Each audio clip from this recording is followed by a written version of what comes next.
आपको ये जो वीडियो दिया जा रहा है यूरोप महाद्वीप, आज से वीडियो यूरोप महाद्वीप के डाले जा रहे हैं। तो आज का जो वीडियो है वो यूरोप महाद्वीप से संबंधित है। इससे पहले हम आपको भूमध्य सागर वाला जो क्षेत्र था, फिजिकल पॉलिटिकल वाला जो भी क्षेत्र था, इसके पहले आपको भूमध्य सागर से संबंधित जो क्षेत्र था, ये वाला जो क्षेत्र है ये भूमध्य सागर वाला क्षेत्र है।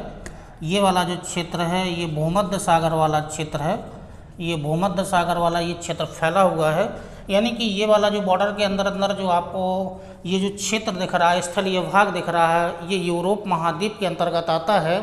तो यूरोप महाद्वीप का जो क्षेत्र है, क्षेत्रफल के आधार पर विश्व का जो कि दूसरा सबसे छोटा महाद्वीप है, दूसरा सबसे छोटा महाद्वीप यानी कि सेकंड स्मॉलेस्ट ये कॉन्टिनेंट है। पूरे जितना भी कॉन्टिनेंट्स थे उनमें दूसरा सबसे छोटा महाद्वीप है। क्षेत्रफल के आधार पर यदि क्रम से देखें तो ये छठवां महाद्वीप है, क्षेत्रफल के आधार पर छठवां हो जाएगा और विश्व का दूसरा सबसे छोटा महाद्वीप है। ये जो बॉर्डर के अंदर अंदर जो क्षेत्र दिख रहा है ये इसका स्थलखंड है। और इस क्षेत्र में आइएगा तो जो यूरोप महाद्वीप की जो लोकेशन देखेंगे तो यूरोप महाद्वीप किन किन जलीय भागों से घिरा हुआ है। ये वाला क्षेत्र देखिएगा, ये आर्कटिक ओशियन वाला क्षेत्र है। ये आर्कटिक ओशियन यानी कि यूरोप महाद्वीप के उत्तर में जो जलीय भाग फैला हुआ है वो आर्कटिक महासागर इससे संलग्न है। पूर्व में जाएंगे तो पूर्व में ये वाला जो स्थल खंड है ये यूराल नाम का एक पर्वत अभी आएगा, तो इसकी लोकेशन अभी हम आपको दे रहे हैं, ठीक है। दक्षिण में आइएगा तो ये भूमध्य सागर वाला जलीय भाग है। इस क्षेत्र में आएंगे तो ये अटलांटिक ओशियन वाला जो क्षेत्र है ये अटलांटिक महासागर वाला क्षेत्र है, ठीक है। अटलांटिक ओशियन वाला क्षेत्र है, यानी कि तो तीन प्रमुख जो जलीय भाग हैं यूरोप महाद्वीप के उत्तर में आर्कटिक महासागर, यूरोप महाद्वीप के दक्षिण में भूमध्य सागर, यूरोप महाद्वीप के पश्चिम में अटलांटिक महासागर संलग्न है। यहाँ पर बहुत सारे छोटे छोटे सागर मिलेंगे, जल संधियाँ मिलेंगी, कुछ द्वीप मिलेंगे और कुछ और लोकेशन आपको दिखाई जाएगी। तो इसके पहले जो आपको भूमध्य सागर से संबंधित विशेष वीडियो हमने आपको पहले दे दिया था, तो भूमध्य सागर के बारे में आपको जानना नहीं है, लेकिन लोकेशन चूँकि ये है कि ये पूरा भूमध्य सागर है। भूमध्य सागर के यहाँ जाएंगे तो ये बाल्टिक सी हो जाएगा, ये वो ब्लैक सी है, ये ब्लैक सी वाला क्षेत्र है, ये एजोब सी वाला क्षेत्र है। और उस समय चूँकि भूमध्य सागर का जब आपको डायग्राम दिया गया होगा तो कैस्पियन सागर को नहीं आपको दिखाया गया होगा। ये वाला जो क्षेत्र है ये कैस्पियन सी वाला क्षेत्र है, कैस्पियन सी। चूँकि कैस्पियन सी इसको नाम दिया गया है, क्षेत्रफल के आधार पर विश्व की सबसे बड़ी झील है। विश्व की सबसे बड़ी झील कैस्पियन सागर है, कैस्पियन सी उसको नाम दिया गया चूँकि है ये झील है। तो ये कैस्पियन की लोकेशन भूमध्य सागर के साथ आपको नहीं दिखाए गए होंगे। यहाँ पर चूँकि लोकेशन आपको दिखा रहे हैं, जो कैस्पियन सी है वो पूरे यूरोप महाद्वीप का सबसे लोएस्ट पॉइंट है, यानी कि सबसे गहरा स्थान है, ठीक है। तो पूरे जो यूरोप महाद्वीप है, यूरोप महाद्वीप का सबसे जो गहरा स्थान है वो कैस्पियन सागर है। कैस्पियन सागर है वो एशिया महाद्वीप के अंतर्गत आता है। तो इस क्षेत्र में देखिएगा तो ये जो लोकेशन दिख रही है आपको, ये जो स्थल खंड दिख रहा है ये यूरोप महाद्वीप के अंतर्गत आता है। अब थोड़ी सी लोकेशन देखिएगा, ये वाला जो क्षेत्र है ये माउंटेन फैला हुआ है, जो डार्क करके आपको ये दिखाया गया है ये माउंटेन है एक, और माउंटेन का नाम है यूराल पर्वत। यूराल पर्वत की जो लोकेशन है चूँकि रसिया के अंतर्गत आता है, तो ये लोकेशन आपको दिखा रहे हैं, ये है यूराल माउंटेन। यूराल ये माउंटेन है और यूराल माउंटेन के जो पश्चिम में चूँकि रूस का बड़ा क्षेत्र है, इसका विस्तार ज़्यादा है, विश्व का सबसे बड़ा क्षेत्र, फल के आधार पर विश्व का सबसे बड़ा देश है। तो जो चूँकि इसका विस्तार यूरोप में भी है और एशिया में भी है, यूरोप महाद्वीप में जो विस्तार है उसको नाम दिया जाता है रसिया, इसे रसिया नाम दिया जाता है। और जो एशिया महाद्वीप है चूँकि यूराल पर्वत के जस्ट उत्तर जो पूर्व वाला क्षेत्र है, इस क्षेत्र में चूँकि दोनों में इसका विस्तार है, ये यूरोप महाद्वीप है। तो जो रसिया नाम दिया जाता है वो यूरोप महाद्वीप में इसको नाम दिया जाता है। और जो एशिया वाला क्षेत्र है, एशिया वाला जो क्षेत्र है उसे नाम दिया जाता है साइबेरिया। साइबेरिया नाम दिया जाता है। तो ये दो शब्द थोड़ा सा समझ लीजिएगा कि जो रूस है आम यानी कि नॉर्मल रूप से रूस ही उसे नाम दिया जाता है, चूँकि इसका विस्तार यूरोप महाद्वीप में भी है, एशिया महाद्वीप में भी है। तो जो यूरोप महाद्वीप में जो विस्तार है क्षेत्र, जो यूरोप महाद्वीप में इसका क्षेत्र लगा हुआ है उसे नाम दिया जाता है रसिया नाम दिया जाता है। जो एशिया में इसका विस्तार है उसे साइबेरिया नाम दिया जाता है। यानी कि रूस का जो विस्तार है नॉर्मल रूप से जो विस्तार है जो दोनों महाद्वीपों में है और जो दोनों महाद्वीपों में है उसे एक नाम दिया जाता है यूरेशिया, उसे नाम दे दिया जाता है। यानी कि यूरोप और एशिया में जो रूस का विस्तार है उसे एक नाम दिया जाता है यूरेशिया, उसे नाम दिया जाता है। तो एक शब्द आया निकल करके यूरेशिया आया। तो यूरेशिया का मतलब है रूस का वह क्षेत्र जो यूरोप महाद्वीप में भी है और एशिया महाद्वीप में भी है, तो उसको मिला करके नाम दिया जाता है। यानी कि ये वाला जो क्षेत्र है इसे यूरेशिया नाम दिया जाता है। यानी कि ये जो क्षेत्र है जो रसिया वाला क्षेत्र है इसे यूरेशिया नाम दिया जाता है, साइबेरिया वाला क्षेत्र है। तो यहाँ से देखिएगा यूराल जो पर्वत है नॉर्मल रूप से कहा जाता है एशिया और यूरोप महाद्वीप को अलग करने वाली पर्वतीय संरचना है, प्राकृतिक संरचना है। अब यहाँ से आएगा तो ये यूराल माउंटेन है। इस वीडियो में हम आपको आउटर बॉर्डर, ये जो यूरोप महाद्वीप है उसका आउटर बॉर्डर केवल आपको दिखाया जाएगा। तो आउटर बॉर्डर के बारे में आपको जानकारी देंगे। तो ये यूराल नाम का पर्वत है जो यूरोप और एशिया के बीच में प्राकृतिक सीमा रेखा बनाने वाला जो क्षेत्र है।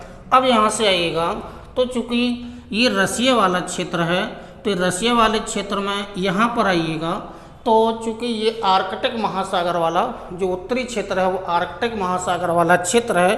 तो इस क्षेत्र में आएंगे तो इस क्षेत्र में एक छोटा सा द्वीप फैला हुआ है। इस क्षेत्र में एक छोटा सा द्वीप है, उस द्वीप का नाम है वैगाज नाम का एक आइलैंड है। ये वाला जो द्वीप है वैगाज नाम का एक आइलैंड है, रूस के अधिकार में है। इस पर रूस का अधिकार है, आर्कटिक महासागर में ये फैला हुआ है। यहाँ पर जाएंगे तो एक बड़ा सा द्वीप मिलेगा, ठीक है। इस द्वीप का नाम है नोवाया, ठीक है। इसे नोवाया जामाल्या नाम है इसका। तो ये जो द्वीप है ये, ठीक है, ये द्वीप है नोवाया जामाल्या, ठीक है, जामाल्या नाम का एक आइलैंड है। दो द्वीप मिले हैं, रसिया के अधिकार में है। एक वैगाज नाम का एक द्वीप है, उसी के बगल में बड़ा सा जो द्वीप है नोवाया जामाल्या नाम का एक द्वीप है, ठीक है। तो ये वाला क्षेत्र लोकेशन थोड़ी सी देख लीजिएगा। ये वाला जो छोटा सा द्वीप है ये वैगाज नाम का द्वीप है। ये जो द्वीप है इसका नोवाया जामाल्या नाम का एक द्वीप है। अब यहाँ से देखिएगा एक सकरा जलीय भाग दिख रहा होगा। वैगाज और रसिया का जो मुख्य जो क्षेत्र है यहाँ पर ये जो जलसंधि है इस जलसंधि का नाम है यागुर नाम की एक जलसंधि है, यागुर जलसंधि है। तो जो यागुर जलसंधि है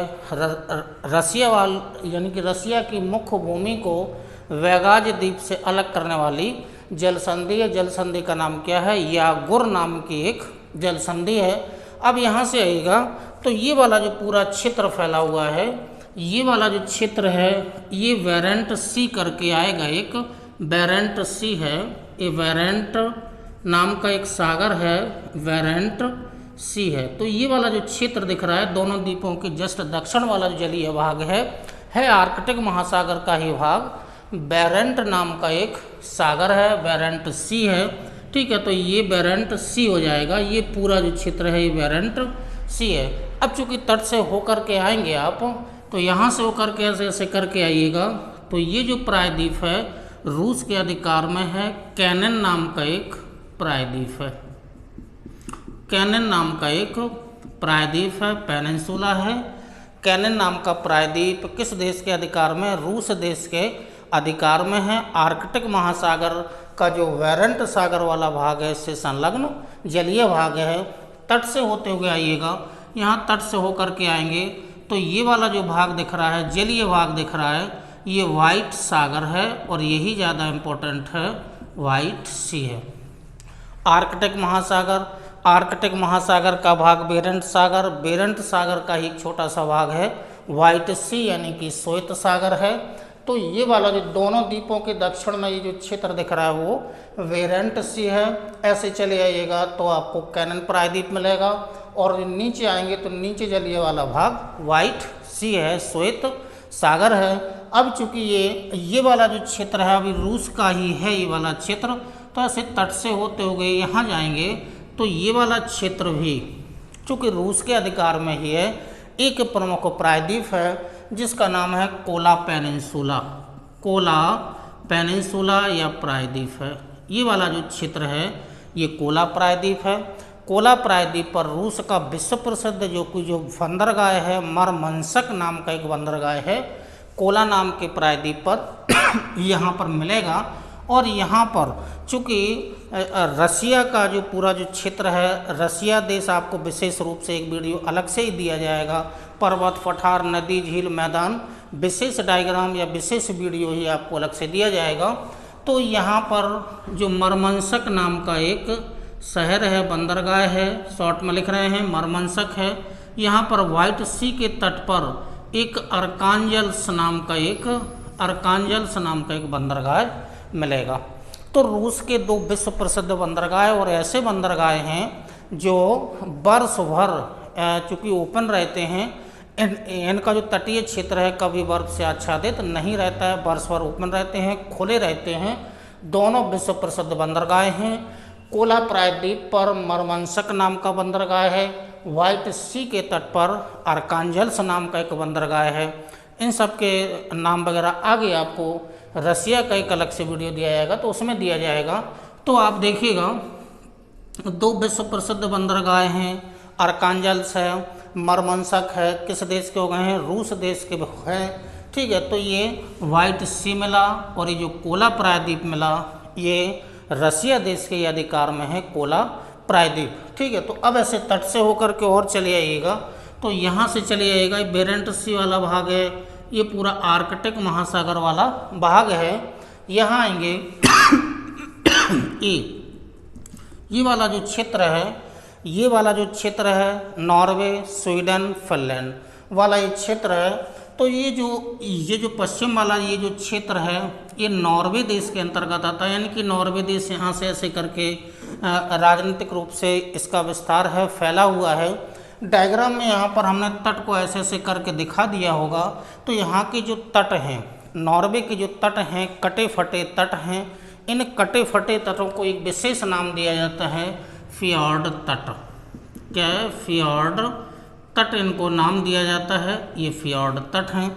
बहुत सारे तटीय क्षेत्र से आएंगे तो बहुत सारे तट आपको मिलेंगे, यानी कि माउथ ऑफ रिवर 3 टाइप्स के होते हैं। एक तो डेल्टा होता है, एक एस्चुरी होता है और एक फियॉर्ड होता है। जो फियॉर्ड की संरचना होती है वो हिमनद जब बहते हैं तो हिमनदों के बहने से जो मलबा नदियों के मुहाने पर जमा हो जाता है और उससे जो तट बनता है उसे नाम दिया जाता है फियॉर्ड। तो नॉर्वे देश को फियॉर्ड तट के देश के नाम से भी विशेष नाम ही इसे दिया जाता है। किसको? नॉर्वे देश को फियॉर्ड तट के देश के नाम से भी जाना जाता है। तो यहाँ से आएंगे तो बहुत सारे तट आपको ऐसे ऐसे मिलेंगे संरचना। तो ये संरचना जो हमने ऐसे ऐसे करके दिखाई है वो फियॉर्ड तट की संरचना है। तट से होते हुए आप यहाँ से आएंगे, ठीक है। तो अब इस क्षेत्र में जाएंगे तो ये वाला भी जलीय भाग दिख रहा है और इस क्षेत्र से जाएंगे तो इस क्षेत्र में चूँकि डेनमार्क एक छोटा सा देश है, एक छोटा सा देश है डेनमार्क। तो ये डेनमार्क वाला क्षेत्र है और डेनमार्क का एक चूँकि ये जो क्षेत्र दिख रहा है, बड़ा सा प्रायद्वीप दिख रहा है, इसका नाम है जटलैंड करके एक, ठीक है, जटलैंड करके एक प्रायद्वीप है, जटलैंड प्रायद्वीप है। जटलैंड ये वाला जो क्षेत्र है वो जटलैंड प्रायद्वीप है। जटलैंड प्रायद्वीप डेनमार्क देश के अंतर्गत आता है। तो जटलैंड प्रायद्वीप और यहाँ बगल में जाएंगे तो ये वाला जो जलीय भाग दिख रहा है, इस जलीय भाग को एक विशेष नाम दिया गया है बाल्टिक सी। बाल्टिक सागर है ये, बाल्टिक सी, ये बाल्टिक सागर वाला ये पूरा क्षेत्र है बाल्टिक सी, ठीक है। बाल्टिक सागर में बहुत सारी खाड़ियाँ आएंगी, अभी नाम इनको दिख रहे हैं। यहाँ आइएगा तो जो जटलैंड प्रायद्वीप है, जटलैंड प्रायद्वीप से यहाँ से बगल से होकर के आइएगा तो यहाँ पर एक बड़ा सा द्वीप मिलेगा। ये चूँकि डेनमार्क के ही अधिकार में है, द्वीप मिलेगा और इस द्वीप से, द्वीप के बगल से होकर के बाल्टिक सागर में करेंगे प्रवेश।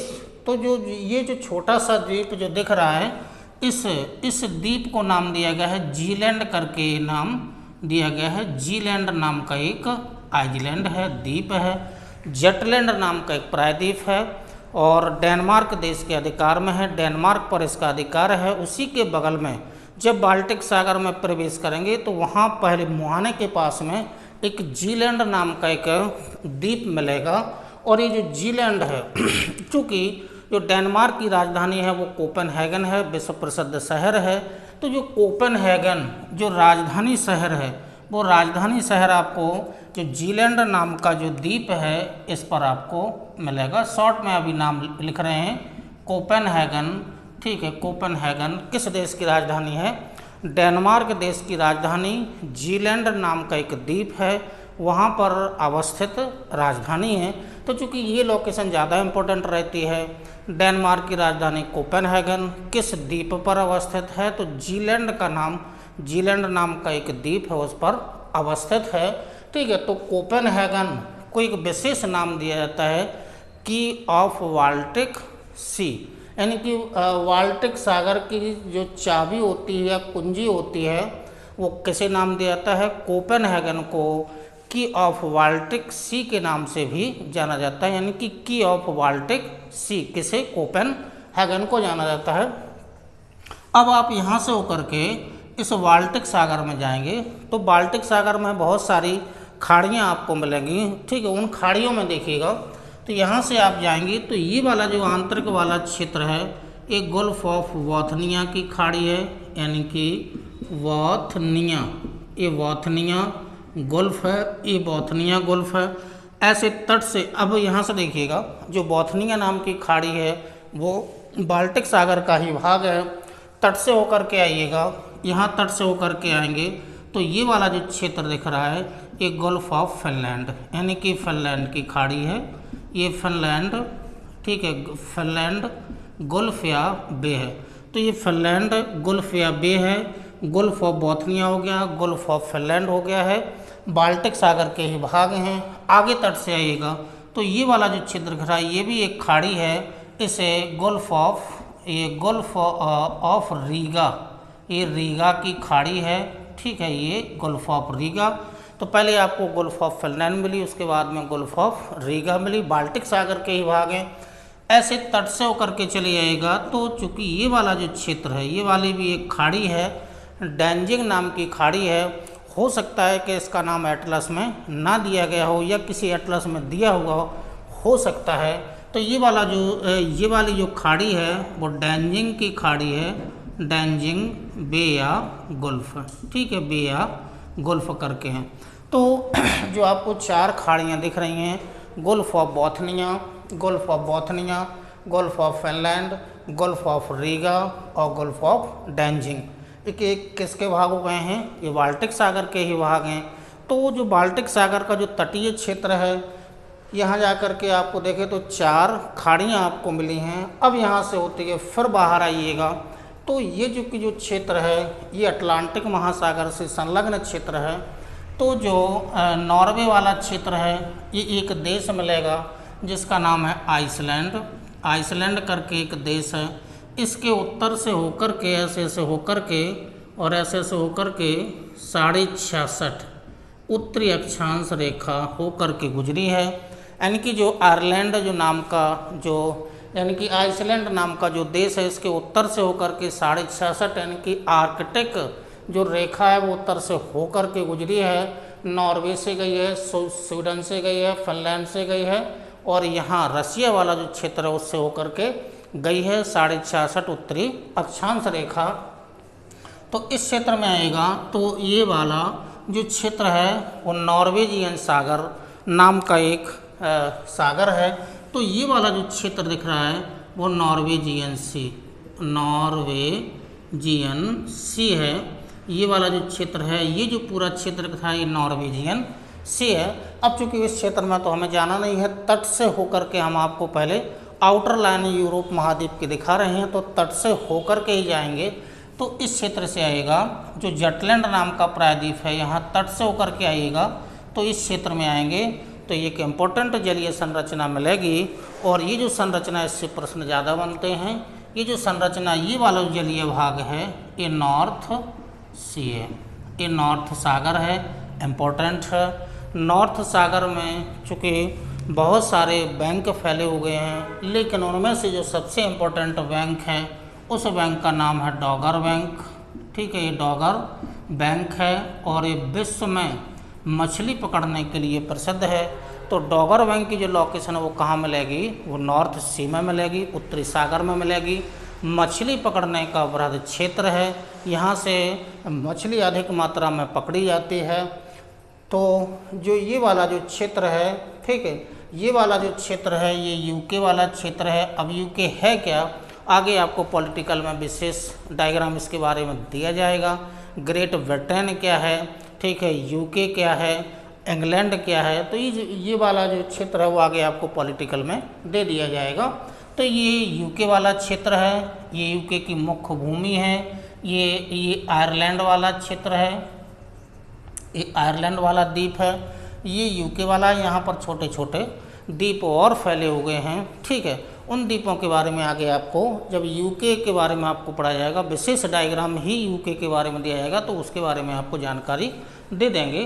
तो नॉर्थ सी मिला, नॉर्थ सी में एक बैंक मिला जिसका नाम क्या है, डॉगर बैंक है। डॉगर बैंक विश्व में किस चीज़ के लिए प्रसिद्ध है, विश्व में मछली पकड़ने के लिए विश्व में प्रसिद्ध है। कहाँ मिलेगा, उत्तरी सागर में मिलेगा। ठीक, अब यहाँ से आएगा, ये यूके वाला पूरा द्वीप है। ठीक है, चूँकि ये यूके वाला द्वीप है, ये आयरलैंड वाला द्वीप है।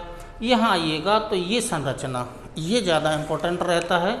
ये वाली जो संरचना है ये बहुत ही इम्पोर्टेंट है। इसको नाम दिया जाता है डोबर स्ट्रेट। डोबर स्ट्रेट या डोबर जल संधि है, इम्पोर्टेंट है। तो डोबर जल संधि की लोकेशन देखिएगा।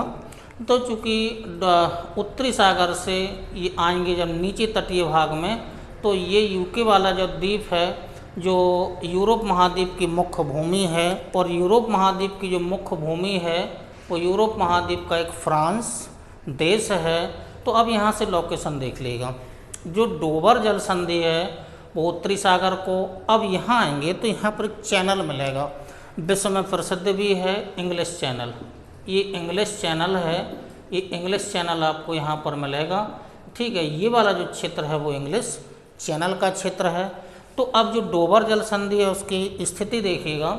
डोबर जल संधि उत्तरी सागर को इंग्लिश चैनल से जोड़ती है, जबकि यूके को जो यूरोप महाद्वीप है उससे अलग करती है।